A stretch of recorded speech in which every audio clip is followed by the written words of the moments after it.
हे प्रभु, मुझे भवसागर से पार कर दो। आखिर क्यों हर मनुष्य करता है यह प्रार्थना। यह वाक्य भारतीय आध्यात्मिक परंपरा में अत्यंत गहरा और अर्थपूर्ण माना जाता है। यह केवल एक धार्मिक प्रार्थना नहीं है, बल्कि मनुष्य जीवन के रहस्य, उसके संघर्ष और उसके अंतिम लक्ष्य को व्यक्त करने वाला विचार है। जब कोई भक्त यह प्रार्थना करता है तो वह केवल अपने सांसारिक कष्टों से मुक्ति नहीं चाहता, बल्कि वह उस अनंत चक्र से मुक्त होना चाहता है जिसे हमारे शास्त्रों ने जन्म, मृत्यु और पुनर्जन्म का चक्र कहा है। भारतीय ऋषियों, संतों और धर्म ग्रंथों ने संसार को समझाने के लिए एक अत्यंत प्रभावशाली प्रतीक का प्रयोग किया है, समुद्र का प्रतीक। जैसे समुद्र बहुत विशाल होता है, उसकी गहराई का अंत दिखाई नहीं देता और उसकी लहरें कभी शांत तो कभी उग्र होती रहती हैं। ठीक वैसे ही यह संसार भी अनिश्चितताओं, संघर्षों और अनुभवों से भरा हुआ है। इस संसार में मनुष्य जन्म लेता है, धीरे धीरे जीवन के अनुभव प्राप्त करता है, सुख और दुख दोनों का सामना करता है, इच्छाओं और मोह में उलझता है और अंततः मृत्यु को प्राप्त होता है। लेकिन भारतीय दर्शन यह कहता है कि मृत्यु जीवन का अंत नहीं है, यह केवल एक चरण है। आत्मा शरीर को छोड़कर फिर किसी अन्य शरीर में प्रवेश करती है और जीवन की यात्रा पुनः आरंभ हो जाती है। यही निरंतर चलता हुआ चक्र भवसागर कहलाता है। इस विचार को समझने के लिए सबसे पहले हमें भवसागर शब्द के अर्थ को समझना होगा। यह शब्द दो भागों से मिलकर बना है, भव और सागर। भव का अर्थ है अस्तित्व, संसार या वह प्रक्रिया जिसमें जीव जन्म लेता है, जीवन जीता है और मृत्यु को प्राप्त होता है।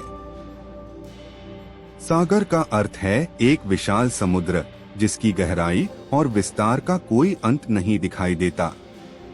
जब इन दोनों शब्दों को मिलाया जाता है तो भवसागर का अर्थ होता है संसार का वह अथाह समुद्र जिसमें जन्म, मृत्यु, दुख, मोह, इच्छाएं, कर्म और बंधनों की लहरें निरंतर उठती रहती हैं।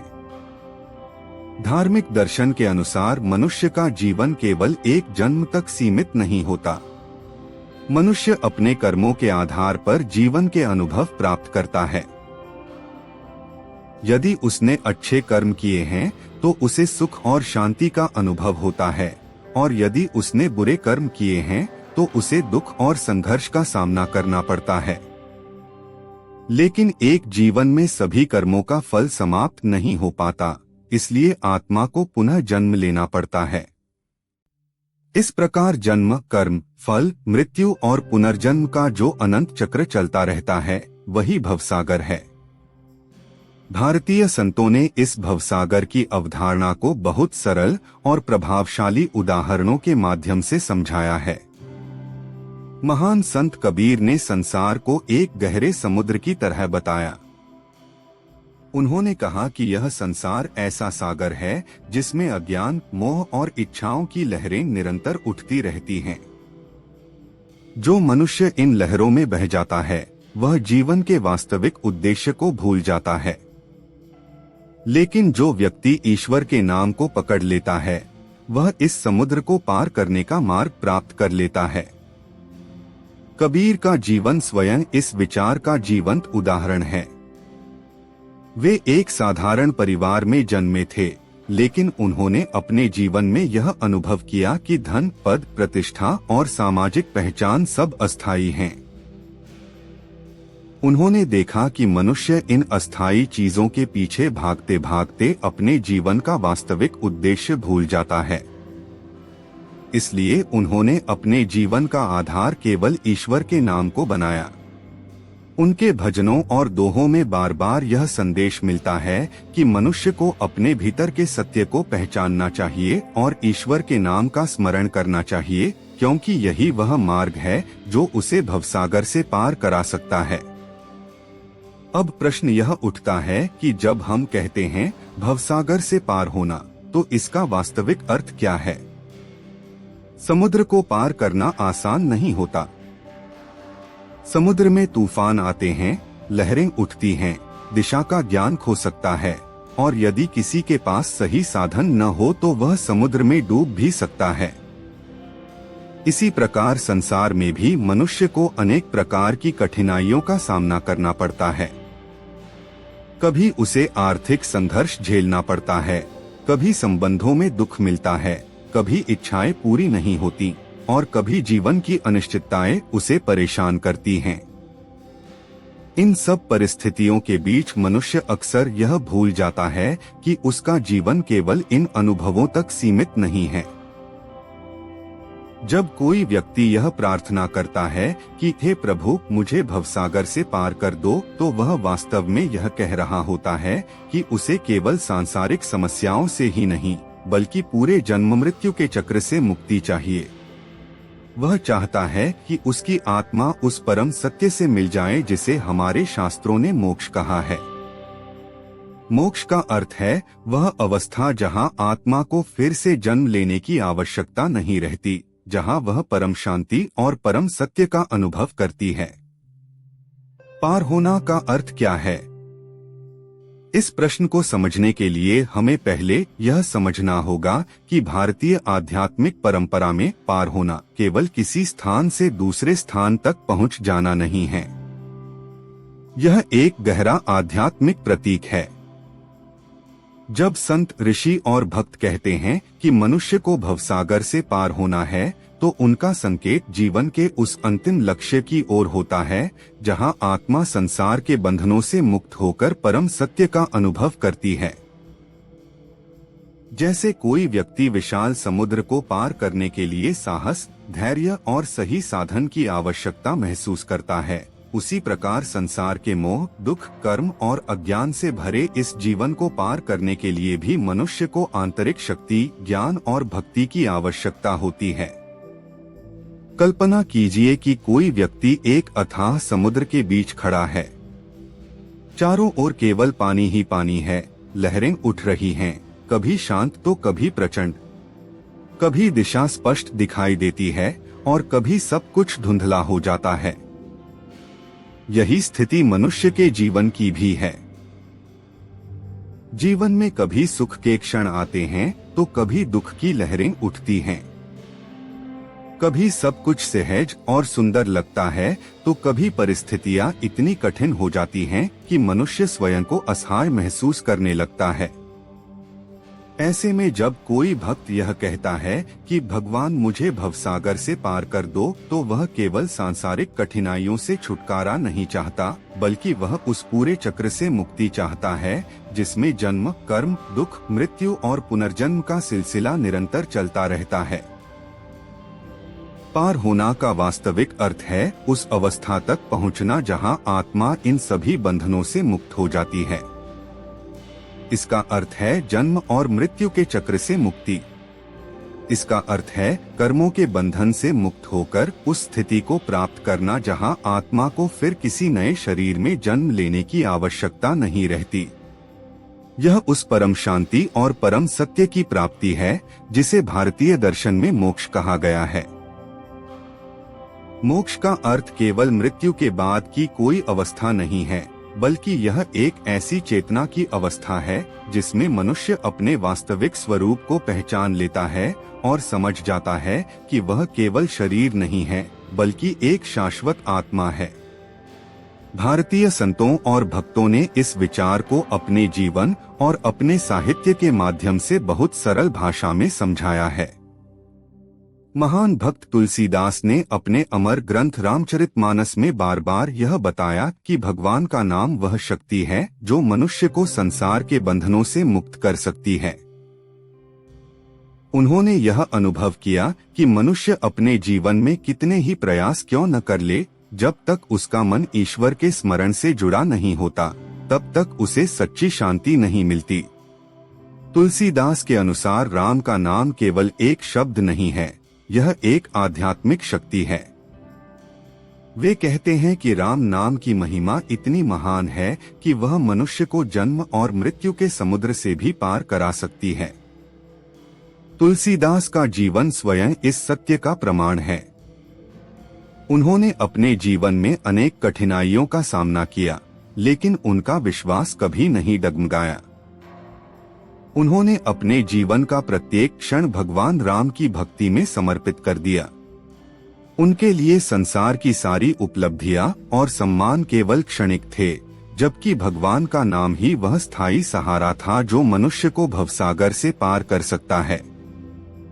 भारतीय धर्म ग्रंथों में संसार को समुद्र के समान बताने का कारण भी बहुत गहरा है। समुद्र में अनेक प्रकार की स्थितियां होती हैं। कभी उसकी लहरें बहुत शांत होती हैं, तो कभी वे इतनी प्रचंड हो जाती हैं कि बड़े से बड़ा जहाज भी डगमगा जाता है। इसी प्रकार जीवन में भी सुख और दुख की लहरें उठती रहती हैं। कभी मनुष्य को सफलता मिलती है और वह प्रसन्न होता है, तो कभी असफलता उसे निराश कर देती है।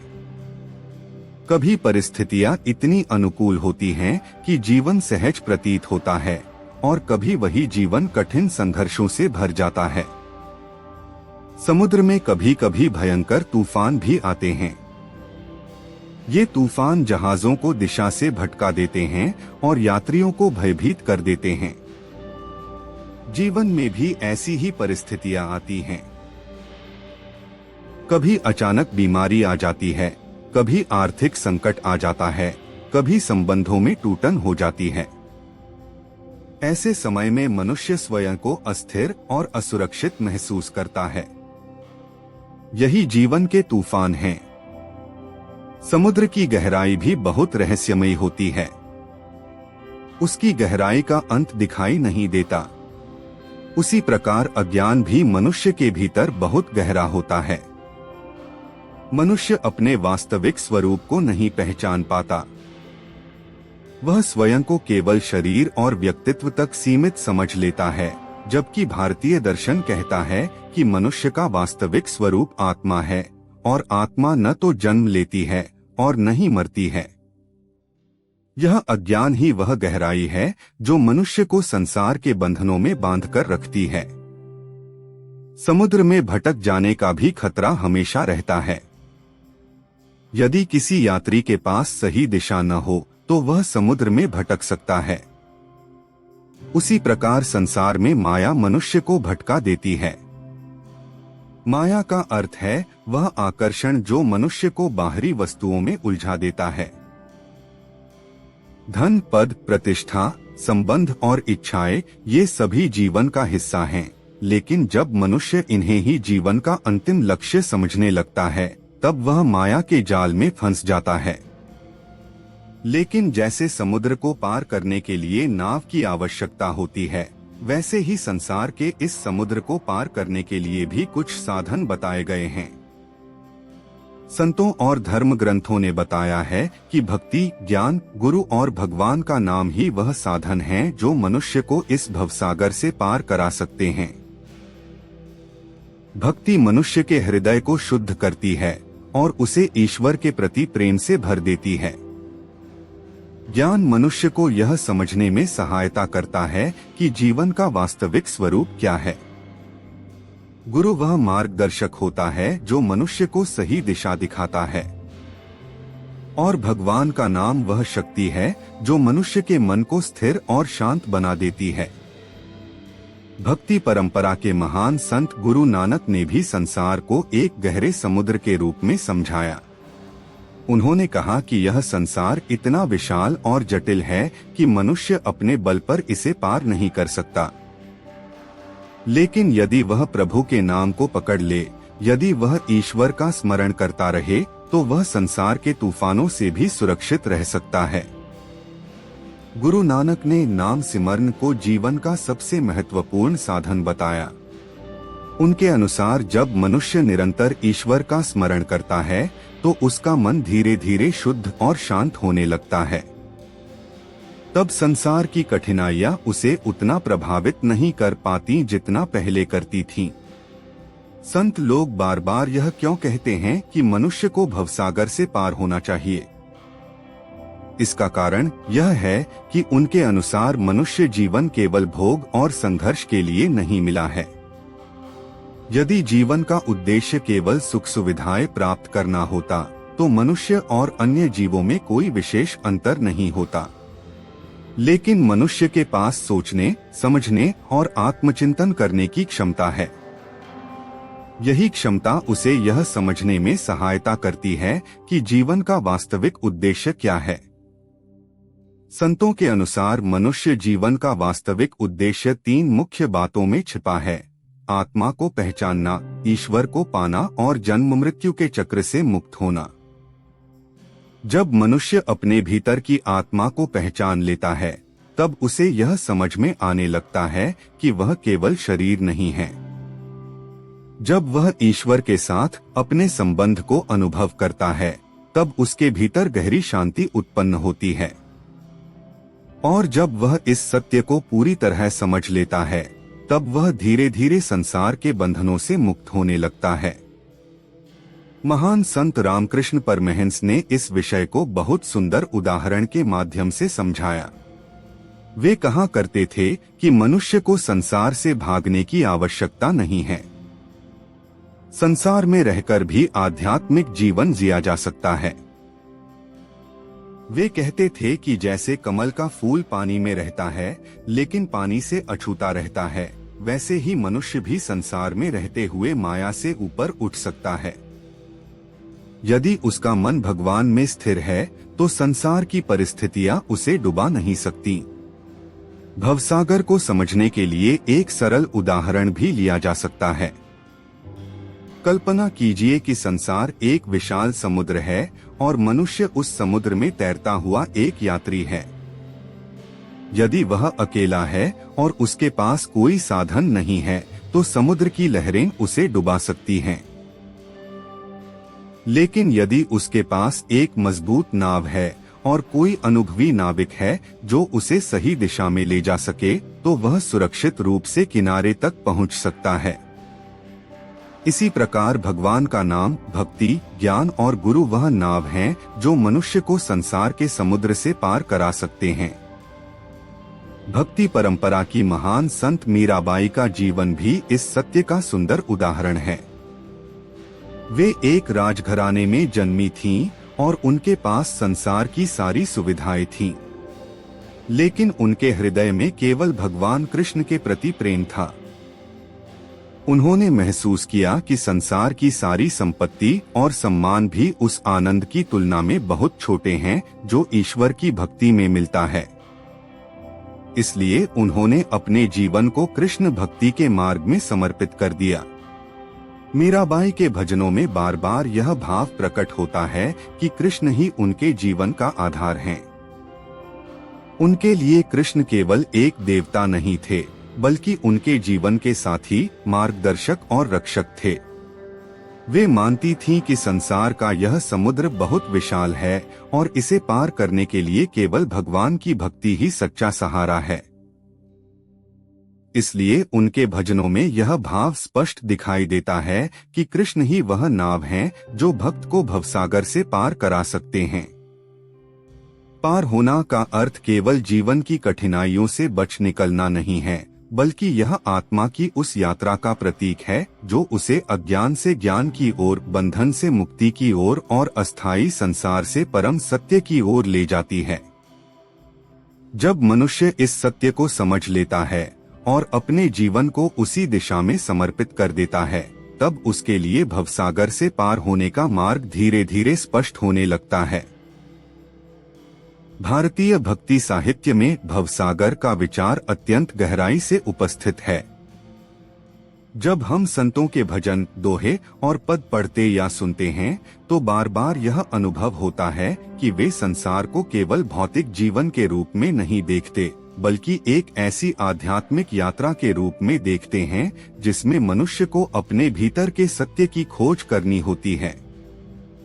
इसी कारण संतों ने संसार को भवसागर कहा और ईश्वर के नाम, गुरु की कृपा तथा आत्मज्ञान को उस नाव के रूप में बताया जो मनुष्य को इस समुद्र से पार करा सकती है। भक्ति साहित्य में अनेक पंक्तियां ऐसी मिलती हैं जो इस विचार को बहुत सरल लेकिन अत्यंत गहरे रूप में व्यक्त करती हैं। एक प्रसिद्ध पंक्ति है, राम नाम की नाव है, जो चाहे सो पार भवसागर के बीच में गुरु है खेवनहार। इस पंक्ति में संसार, मनुष्य और आध्यात्मिक मार्ग का पूरा दर्शन समाहित है। इस पंक्ति का अर्थ समझना बहुत महत्वपूर्ण है। जब कहा जाता है कि राम नाम की नाव है, तो इसका संकेत केवल भगवान के नाम के उच्चारण तक सीमित नहीं है।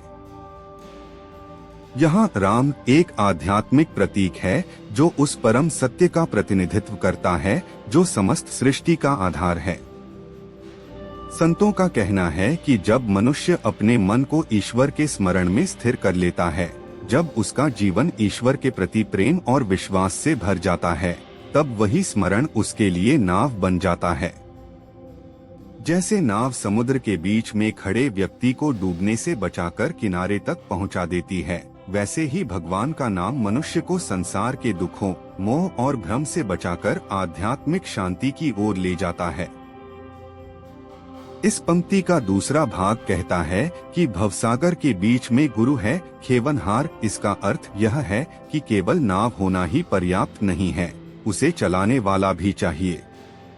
समुद्र में यदि नाव हो लेकिन उसे सही दिशा में चलाने वाला नाविक न हो तो यात्री भटक सकता है। इसी प्रकार जीवन में आध्यात्मिक मार्ग पर चलने के लिए एक ऐसे मार्गदर्शक की आवश्यकता होती है जो अनुभव और ज्ञान से संपन्न हो। भारतीय परंपरा में इस मार्गदर्शक को गुरु कहा गया है। गुरु वह व्यक्ति है जो अज्ञान के अंधकार को दूर करके ज्ञान का प्रकाश देता है। वह मनुष्य को यह समझने में सहायता करता है कि जीवन का वास्तविक उद्देश्य क्या है और उसे किस दिशा में आगे बढ़ना चाहिए। भारतीय संतों ने भजन और दोहों के माध्यम से इस विचार को बहुत सहज और प्रभावशाली ढंग से प्रस्तुत किया है।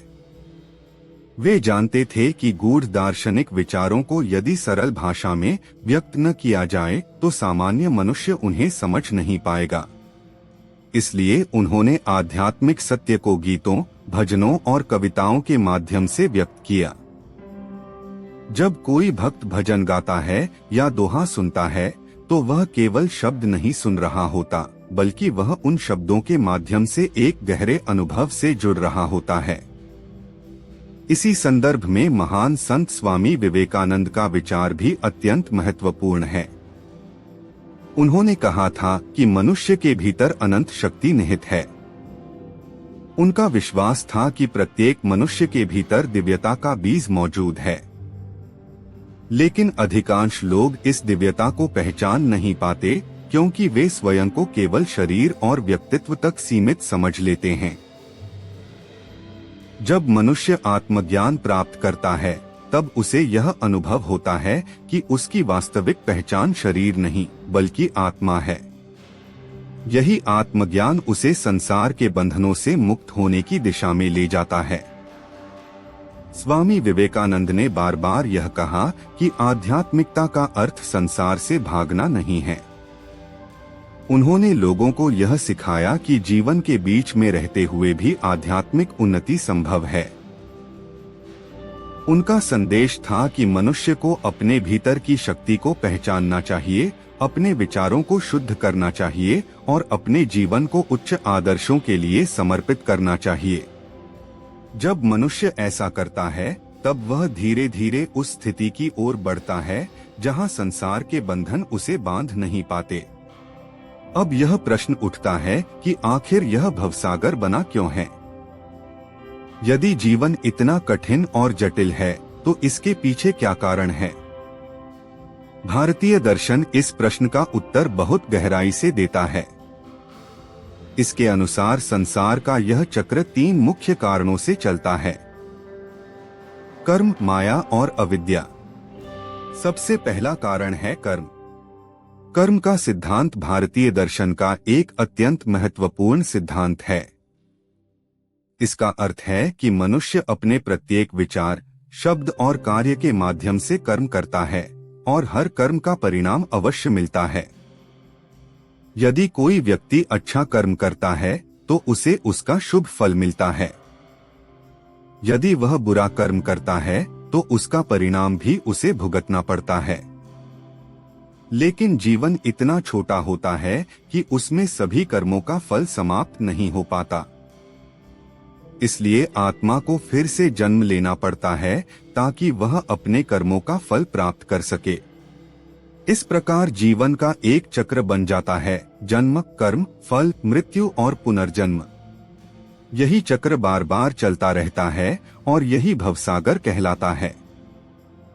जब तक मनुष्य अपने कर्मों के बंधन से मुक्त नहीं होता, तब तक उसे इस चक्र में घूमना पड़ता है। इसी कारण संत कहते हैं कि मनुष्य को अपने कर्मों को शुद्ध बनाना चाहिए और उन्हें ईश्वर को समर्पित भाव से करना चाहिए। दूसरा कारण है माया। माया का अर्थ केवल भ्रम नहीं है, बल्कि वह शक्ति है जो मनुष्य को संसार की वस्तुओं में उलझा देती है।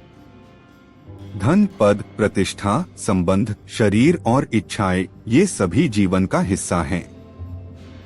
इनमें कोई बुराई नहीं है, लेकिन जब मनुष्य इन्हें ही जीवन का अंतिम लक्ष्य मान लेता है, तब वह माया के जाल में फंस जाता है। माया का प्रभाव इतना गहरा होता है कि मनुष्य अस्थायी वस्तुओं को स्थायी समझने लगता है।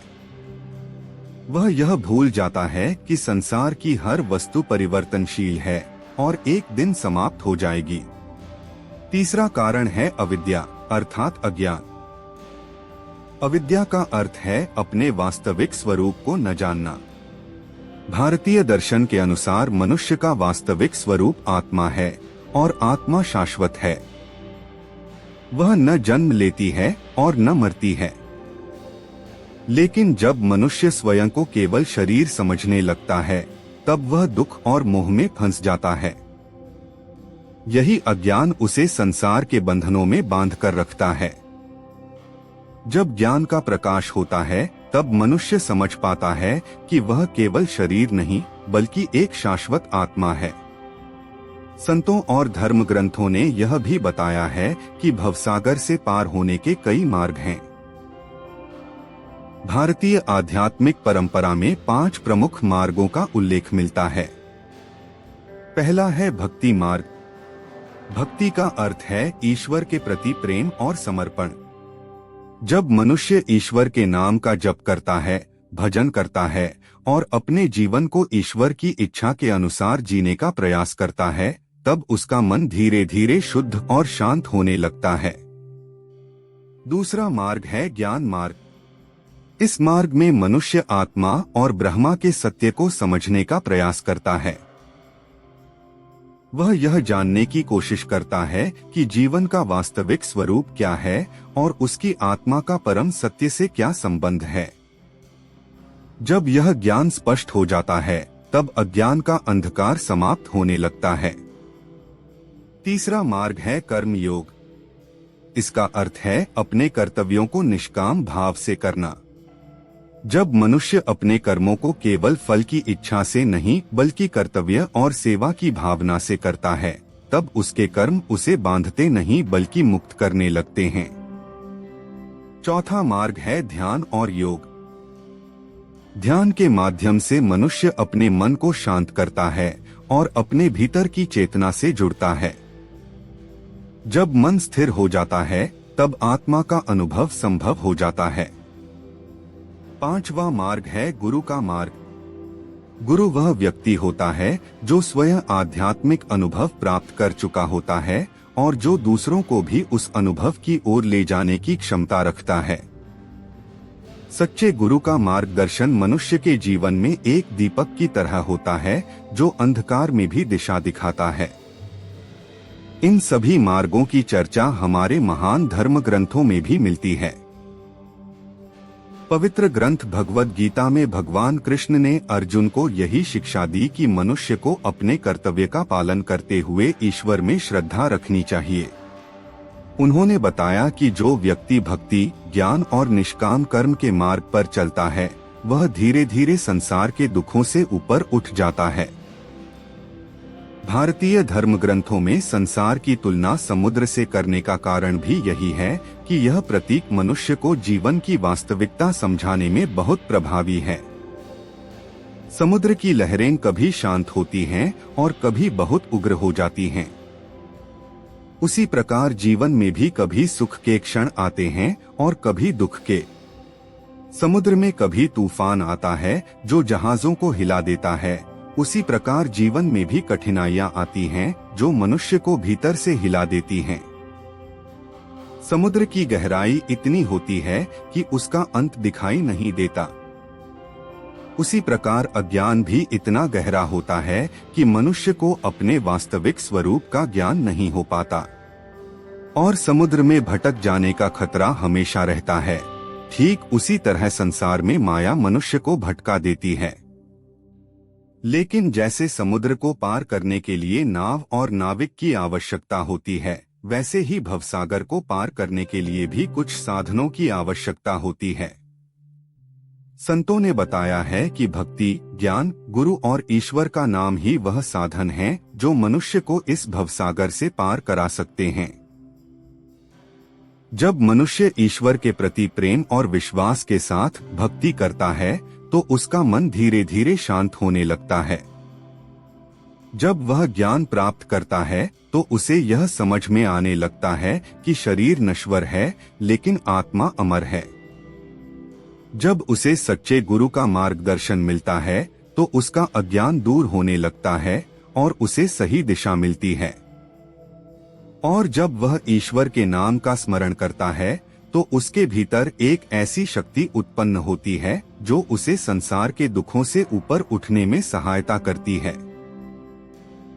इसी कारण भारतीय संत बार बार यह कहते हैं कि मनुष्य को अपने जीवन में ईश्वर के नाम का स्मरण करना चाहिए। यह स्मरण केवल धार्मिक अनुष्ठान नहीं है, बल्कि यह एक आंतरिक प्रक्रिया है जो मनुष्य को धीरे धीरे संसार के बंधनों से मुक्त करती है। जब मनुष्य अपने मन को ईश्वर के नाम में स्थिर कर लेता है तो संसार की लहरें उसे उतना प्रभावित नहीं कर पाती। भक्ति परंपरा के अनेक संतों ने अपने भजनों और शिक्षाओं के माध्यम से यह संदेश दिया है कि मनुष्य को अपने जीवन का वास्तविक उद्देश्य समझना चाहिए। उन्होंने यह भी बताया कि संसार से भागना आवश्यक नहीं है, बल्कि संसार में रहते हुए भी ईश्वर को याद करना संभव है। जैसे कमल का फूल पानी में रहते हुए भी उससे अछूता रहता है, वैसे ही मनुष्य भी संसार में रहते हुए माया से ऊपर उठ सकता है। इस प्रकार भवसागर से पार होना केवल एक धार्मिक कल्पना नहीं है, बल्कि यह मनुष्य के आंतरिक परिवर्तन की प्रक्रिया है। जब मनुष्य अपने जीवन के वास्तविक उद्देश्य को समझ लेता है, अपने कर्मों को शुद्ध कर लेता है, अपने मन को ईश्वर के नाम में स्थिर कर लेता है और अपने भीतर के अज्ञान को दूर कर लेता है, तब वह धीरे धीरे उस स्थिति की ओर बढ़ता है जिसे हमारे शास्त्रों ने मोक्ष कहा है। अंततः भवसागर से पार होना केवल एक धार्मिक वाक्य नहीं, बल्कि मनुष्य जीवन के अंतिम आध्यात्मिक लक्ष्य का प्रतीक है। इसका अर्थ है जन्म और मृत्यु के अनंत चक्र से मुक्त होना तथा कर्म और माया के बंधनों से छुटकारा पाना। जब मनुष्य अपने भीतर के वास्तविक स्वरूप अर्थात आत्मा को पहचान लेता है, तब वह समझता है कि जीवन का उद्देश्य केवल भौतिक सुख सुविधाएं नहीं, बल्कि परम सत्य की प्राप्ति है। आत्मा का परमात्मा से मिलन ही मोक्ष की अवस्था है, जहाँ शांति, ज्ञान और आनंद का अनुभव होता है। इसलिए संत और महापुरुष बार बार मनुष्य को यह संदेश देते हैं कि जीवन को सत्य, करुणा और धर्म के मार्ग पर जीना चाहिए। ईश्वर के नाम का स्मरण, भक्ति और आत्मचिंतन मन को शुद्ध करते हैं और जीवन को सही दिशा देते हैं। जब मनुष्य अपने कर्मों को पवित्र बनाकर ईश्वर में विश्वास रखता है, तब धीरे धीरे उसके भीतर की अशांति समाप्त होने लगती है। यही मार्ग उसे संसार के दुखों से ऊपर उठाकर आध्यात्मिक शांति की ओर ले जाता है।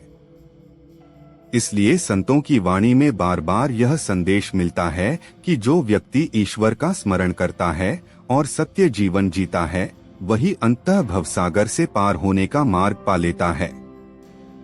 इस प्रकार भक्ति साहित्य, संतों की शिक्षाएं और धर्म ग्रंथ सभी एक ही संदेश देते हैं।